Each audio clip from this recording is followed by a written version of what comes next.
Right, this is the first video for your mock preparation, your Elizabeth a day. What this is going to focus on is that second block that you were given in terms of your checklist on the problem of Mary Queen of Scots. So what this video is going to briefly go through, it's going to go through who Mary Queen of Scots was and how she was a potential threat to Elizabeth. Questions over Elizabeth's legitimacy, so looking at why Elizabeth's legitimacy was questioned, and also looking at Mary Queen of Scots' arrival in England and the relationship between Mary and Elizabeth during this period. So there's some tier 3 key words there down the side. So for each one, you've got some specific words which you could use if you were to be given an exam question in this. So who was Mary Queen of Scots and how was she a potential threat to Elizabeth? So for each slide that I'm going through, you can create some flashcards, you can add this to a mind map. It's all just about getting the key facts from this. So in 1560, what we need to understand is that Mary Queen of Scots was not in control of Scotland, okay? Elizabeth actually helped Scottish Protestant lords defeat Mary of Guise, who was Catholic, who was Mary Queen of Scots' mother, who was ruling Scotland on her behalf while she was in France with her husband, King Francis II. So Mary Queen of Scots was the monarch of Scotland, but her mother was ruling on her behalf while she was over in France. Now remember, France was a significant threat to England because of their Catholic beliefs and just because of the fact that there were some issues for Elizabeth with them potentially joining Spain, but France were an issue. England was at war with France when Elizabeth became the monarch as well. Now, why did the Scottish Protestant lords rebel? Well, they rebelled because they didn't like the Catholic influence that was brought to Scotland. There was that Protestant belief, and the Protestant lords did not like the Catholic influence that Mary of Guise was bringing to Scotland. Now, Elizabeth didn't really want to send an army, but she was worried that the French could help Mary Queen of Scots depose of her. So there was this worry from Elizabeth that Mary Queen of Scots might plot against her and use her French connections. So this is where Elizabeth secretly sent money to help the Scottish, and she also sent troops. She didn't want to, but she had to think about the impact this was going to have on her rule. So the first key term I think is really important we look at, and I'm just going to do a bit of underlining as we go here, but the rebellion ended with something called the Treaty of Edinburgh in 1560. Now, what this treaty said is that Mary Queen of Scots would give up her claim to the English throne, effectively removing any threat to Elizabeth. Now, this is something that Mary didn't believe she should follow. 1560 was a very important year because Mary's husband, Francis II, died. So this is where Mary returned to Scotland, although it was already controlled by Protestant lords and Mary was a Catholic. So there was going to be some potential issues here. Now, Mary's argument about the Treaty of Edinburgh was that she never approved it, and she had a claim to the English throne. What Mary Queen of Scots wanted was to be named Elizabeth heir to the throne. Now, if you're Elizabeth, you're not going to want to do this because, firstly, Mary was a Catholic. And naming Mary the heir to the throne would cause a significant divide because in work that you would have done on the religious settlement, it's really important that you understand that Elizabeth wanted to appease the Catholics to keep them on her side. She was a Protestant, but she did keep aspects of Catholicism. For example, the vestments. She did want to keep the crucifixes. However, there were some issues with the Puritans that she had to deal with. So, naming Mary heir would cause a divide between the Catholics and the Protestants, which could damage Elizabeth's kingdom and weakening Elizabeth's overall power. So Mary didn't agree with the Treaty of Edinburgh. However, this Treaty of Edinburgh stated that Mary would not be, that she would give up her claim to the English throne. That's who Mary Queen of Scots was. There's some tasks there that you can consider. How did Elizabeth help the Scottish deal with Mary of Guise? Why did Elizabeth help the Scottish Protestant lords? What was the Treaty of Edinburgh? And why did Elizabeth not name Mary Queen of Scots her heir to the throne? Now, in the backdrop of all this, it needs to be remembered that Elizabeth's legitimacy was being questioned when she became the monarch. Okay, now it's really important that we understand that if Elizabeth was being questioned, any issues and threats like Mary Queen of Scots could be an issue. But why was Elizabeth's legitimacy being questioned? So legally, Elizabeth was illegitimate because she was conceived when Henry was already married. So Henry was married to Catherine of Aragon, who he wanted to get a divorce from, but he already had sex and conceived before he was Elizabeth before he was divorced to Catherine of Aragon. Even Henry said that Elizabeth was illegitimate and had no right to rule when Anne Boleyn was executed on his orders. He did backtrack on this, but by saying it, he'd already done a lot of damage to Elizabeth's reputation and her legitimacy. The Pope at the time of Henry's divorce also refused to legally accept it, due to it not being this is why, Henry broke away from the church and had this aspect. But by the Pope refusing to legally accept his divorce, it adds to Elizabeth's illegitimacy. Henry also wanted a male heir. So any daughter that he had, he didn't really respect their right to the heir to the throne. Henry's ambition was to have a male heir.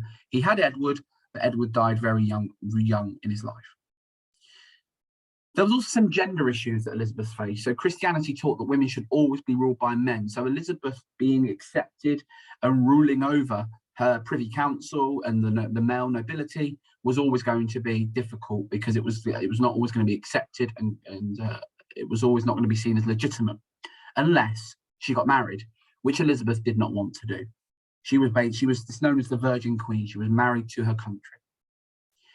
Catholics saw Elizabeth as a heretic, so a believer in a religion which isn't lawful, because she was a Protestant. Therefore, in God's eyes, she shouldn't be allowed to rule. What we need to understand is there was a heavy majority of Catholics when Elizabeth became the Queen. So in turn, that caused some issues. It was Henry who granted himself a divorce from Catherine of Aragon. So really, in terms of legality, the divorce was not legally acceptable, which in all eyes makes Elizabeth a bastard child. And then women were considered to not be mentally and physically stable. They were seen as mentally and physically unfit to rule a country. It was a sexist, male-dominated society. And it didn't help that last time a female was the Queen, who was Mary I. Don't mix those two up. Mary I is Elizabeth's sister. Mary Queen of Scots is Elizabeth's second cousin. When Mary I had ruled England, obviously she caused financial ruin. She burned and persecuted people for their religion. People were worried that this could be repeated under Elizabeth's rule. But obviously Elizabeth and Mary I were two very different monarchs, which we've addressed. So there's a task there. Why would this cause problems for Elizabeth with Mary Queen of Scots lurking in the background? Now, by 1568, Mary had arrived in England. Now, remember, Mary's first husband died, Francis II, but Mary then got married again to Henry Stuart, Lord Darnley, in 1565. She gave birth to her son in 1566. However, in 1567, Darnley was murdered, probably by the Earl of Bothwell. Now, this is where it gets a little bit tricky. Mary was seen to be involved in this murder.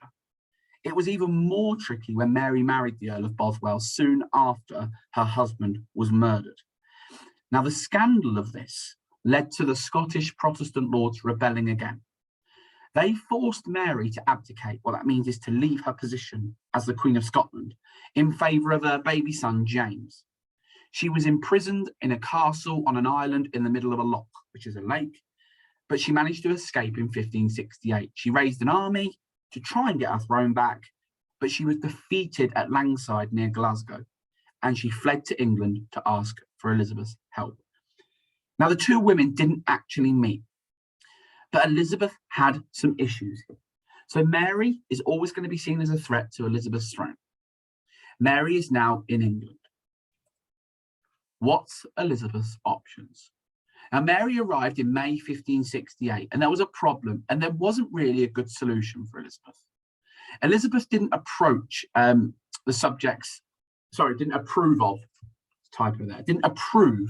of subjects overthrowing their rightful monarch. So she wouldn't have agreed with what was going on in Scotland.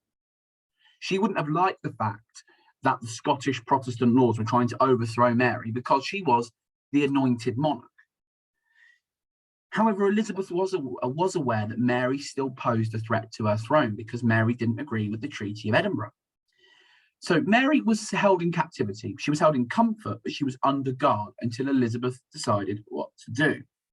So she had four options. Help Mary get her throne back. hand Mary over to the Scottish Lords. She wouldn't have wanted to do that because of the fact that she didn't agree with what the Scottish Lords were doing. Allow Mary to go abroad. Well, that would have been a problem because Elizabeth wouldn't have wanted Mary to go and possibly plot against her. Keeping Mary in England, again, that could be a problem if Mary was to potentially plot against her, because there are still some Catholic nobles that did not want Elizabeth as the Queen of England. Now, the two queens never actually met. They exchanged letters. Mary asked for a meeting with Elizabeth to persuade her of her innocence, so to say that she was innocent for the crime of murdering her husband. But Elizabeth denied this. A court came together to hear the case against her in October 1568 and January 1569. The Scottish lords who were rebelling against Mary, Queen of Scots, brought letters with them proving Mary's guilt. Now, Mary said to be honest, this is probably quite a good point. Mary said because she was an anointed monarch chosen by God, she did not have to enter a plea. She wouldn't offer a plea unless Elizabeth promised her innocence. Elizabeth did not promise any innocence for Mary, Queen of Scots. Guilty or not guilty? Well, to be honest, there was no verdict. There was no verdict that could solve the problem of Mary, Queen of Scots. If she was guilty, she'd go back to the rebel lords in Scotland as their prisoner, and Elizabeth would have possibly looked weak because she supported an anointed monarch to be basically thrown to the lion's den, who was also her cousin. This doesn't make Elizabeth look good if Mary, Queen of Scots is guilty. If Mary, Queen of Scots was innocent, then Mary could raise an army which could threaten Elizabeth. So for Elizabeth, this is kind of a lose-lose situation. The court never came to a verdict. Mary stayed in England in captivity. So she basically under armed guard. But she was still a threat. And this is where Mary, Queen of Scots, shows her threat in 1569. There was a plot and rebellion against Elizabeth. Now, Elizabeth did not name an heir, and she would not discuss marriage. And for the people of England, this was a concern. By not discussing her marriage, she looks weak because she hasn't got a man to guide her. And by not having an heir to the throne, it puts the dynasty at risk. So in 1569, a plot was hatched at court. The plan was to marry Mary off to the Duke of Norfolk, England's most senior noble. He was a Protestant, so children would be too, which has that stability of religion. They would have a strong claim to the throne. Mary liked this idea, and some of Elizabeth's favourites were involved too. One that was involved was the Earl of Leicester, but they soon changed their minds. The Earl of Leicester ended up telling Elizabeth about the plan, showing how dangerous Mary was even when she was in prison.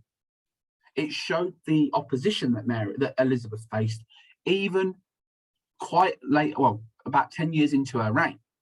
But what happened was Mary was moved to Coventry, still in captivity, but Elizabeth did not take massive action against Mary, mainly because she did not want to look bad in her approach to how she dealt with Mary, Queen of Scots. It could have caused more problems if she dealt with it in a strict way. So in summary for this video, don't mix up Mary, Queen of Scots to Mary I. Mary faced rebellions because of her faith from the Scottish Protestant lords and the fact that she could have been involved in her husband's murder. Mary arriving in England was a huge problem for Elizabeth. Mary did have a strong claim to be next in line after Elizabeth, but she was Catholic, but she refused the Treaty of Edinburgh, which causes problems. Mary and some of Elizabeth's key noblemen plotted against her in 1569, even though Mary was in prison at the time, showed her threat. And Elizabeth did not want to be harsh on Mary, as Mary was an anointed monarch. You need to consider for this video just how much of a threat Mary, Queen of Scots was, and what threat she posed to Elizabeth, even when she wasn't in England, when she was in Scotland, and when she was in prison in England in the time of this. Mary, Queen of Scots, was held in captivity for the rest of her life.